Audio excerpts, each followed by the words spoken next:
राधा गांव की सबसे साधारण लेकिन हुनरमंद बहू थी।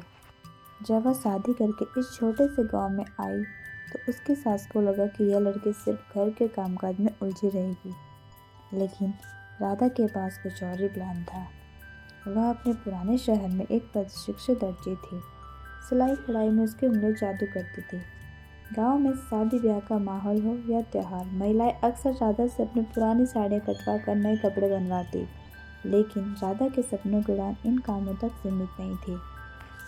वह कुछ बड़ा करना चाहती थी, कुछ ऐसा जो उसकी पहचान बने। एक दिन राधा अपनी अलमारी साफ कर रही थी, तभी उसे बचपन की एक पुरानी फ्रॉक मिली। वह हल्के गुलाबी रंग की फ्रॉक थी जिसमें चमचमाते मोती लगे हुए थे।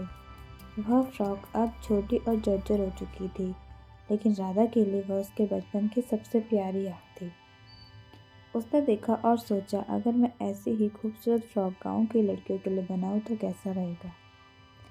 उसने अपनी सास से बात की। सास ने हंसते हुए कहा, बहू, ये सब शहरी बातें यहाँ नहीं चलती, लोग तुम्हें पागल समझेंगे। लेकिन राधा के इरादे पक्के थे।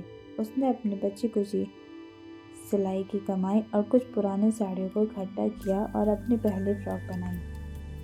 राधा ने जब पहली फ्रॉक गांव की छोटी बच्ची रिंकी के लिए बनाई तो वह इतनी खूबसूरत थी कि हर किसी की नज़र उस पर टिक गई। गुलाबी रंग की फ्रॉक पर लगे चमकीले सितारे और नाजुक कढ़ाई ने सबका दिल जीत लिया।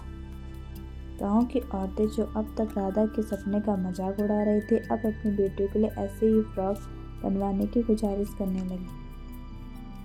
राधा के पास अब काम की कमी नहीं रही।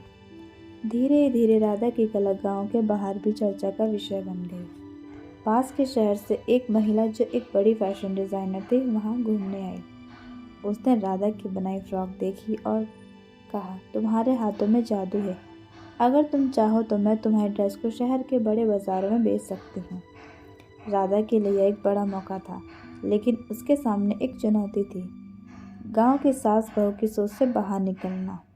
उसकी सास को यह मंजूर नहीं था कि उनकी बहू बाहर जाकर काम करे, लेकिन राधा ने उन्हें समझाया, यह सिर्फ मेरे लिए नहीं, हमारे पूरे परिवार के लिए है। शहर में राधा की फ्रॉकों की खूब बिक्री हुई। हर कोई उसकी कला का दीवाना बन गया। उसकी ड्रेस एक मशहूर ब्रांड का हिस्सा बन गई। अब उसकी सास भी गर्व से कहती, यह हमारी बहू है जिसने शहर में नाम कमाया है। राधा ने अपनी सफलता का श्रेय कभी नहीं भूला। उसने गांव की महिलाओं को अपने साथ जोड़कर उन्हें रोजगार दिया।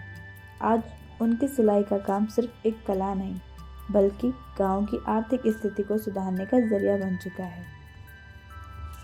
राधा की कहानी बताती है कि एक छोटी सोच से बाहर निकलकर बड़ी उड़ान भरने का साहस ही असली सफलता की कुंजी है। हर मुश्किल में मेहनत और दृढ़ता ही हमें हमारे सपनों तक पहुंचाती है।